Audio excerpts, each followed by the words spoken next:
Friends, ધોરણ 12 science commerce આર્ટ્સની અંદર ઉપયોગી થાય એવા મોસ્ટ ઇમ્પોર્ટન્ટ એસેઝની આપણે ડિસ્કસ કરીએ છીએ કે સૌ પ્રથમ આવશે love is a powerful force, બીજો છે માય ફેવરિટ કાર્ટૂન સિરીઝ અથવા કાર્ટૂન કેરેક્ટર, ત્રીજો છે સ્ટ્રેસ મેનેજમેન્ટ, ચોથો છે positive aspects of your personality અથવા પોઝિટિવ પર્સનાલિટી, પાંચમો છે માય ગ્રાન્ડ પેરેન્ટ્સ, બરાબર, દાદા અને દાદી વિશેનો માય ગ્રાન્ડ પેરેન્ટ્સ. ત્યાર પછી છે ગ્રીન ચાર્ટર, એટલે કે એન્વાયરમેન્ટ છે, પોલ્યુશન છે, ગ્રીન ચાર્ટર છે. આન્સર બધાના સેમ જ આવે. ગ્લોબલ વોર્મિંગ હોય કે ગ્રીન હાઉસ ઇફેક્ટ હોય, એ બધાનો આન્સર સેમ જ, એને કહેવાય ગ્રીન ચાર્ટર. અને ત્યાર પછી છે વિમેન એમ્પાવરમેન્ટ, એટલે સ્ત્રી સશક્તિકરણ. મિત્રો, આ બધા જ એસે જે બોલ્યો ને એ ક્રમસર ઇમ્પોર્ટન્ટ છે. શરૂઆતમાં મોસ્ટ ઇમ્પોર્ટન્ટ છે, પાછળના તમને મળી જાય તો સારી વાત છે, નહીંતર છેલ્લો જે એસે છે એ મળી જાય સારું, નહીંતર પછી એ ઓછો ઇમ્પોર્ટન્ટ છે. શરૂઆતના એસે છે બહુ ઇમ્પોર્ટન્ટ છે. બીજું કે એસેની અંદર મિત્રો બધા જને માર્ક્સ મળે જ. તમે બનાવીને લખો, પોઈન્ટ્સ ઉપરથી લખો, ગમે તે રીતે લખો, માર્ક્સ મળશે જ.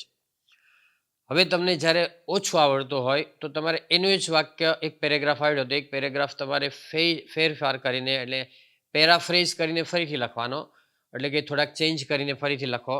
કદાચ તો એ રીતે રિપીટેશન કરી શકો જો ન આવડતો હોય તો. આવડતો હોય તો કહીશું નહીં.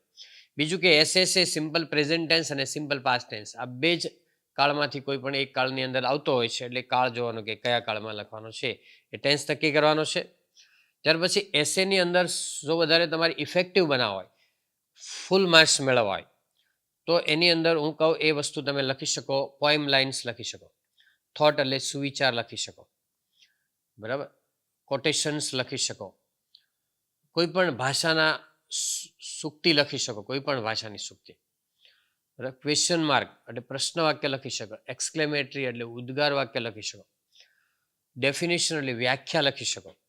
તો આ રીતે કોઈ પણ ડેકોરેટિવ લેંગ્વેજ અથવા તો અલંકારિક ભાષાનો ઉપયોગ કરો એસે લખતી વખતે, તો તમને એમાં ફૂલ માર્ક્સ આવશે. હવે થોડાક ઓછામાં ઓછા 2 થી 4 તમારે ઇફેક્ટિવ સેન્ટન્સ અથવા ઇફેક્ટિવ વાક્યો લખવા પડે કે જેથી કરીને તમને ફૂલ માર્ક્સ આવી શકે.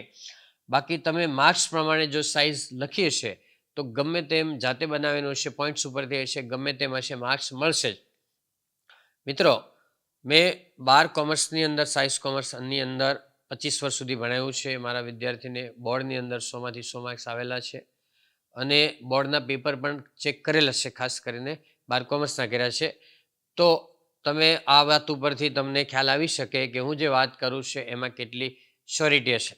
Okay friends, so that's all. Happy learning, happy sharing. મિત્રો, વિડીયો ગમે તો લાઈક કરો, શેર કરો, ચેનલને સબસ્ક્રાઈબ કરો, અને મોટાભાગના ટોપિક ઉપર વિડીયો તમને આ ચેનલ ઉપર મળશે, બરાબર, તો તમે એની ઉપરથી તમે સર્ચ કરી શકશો. Okay, thank you again.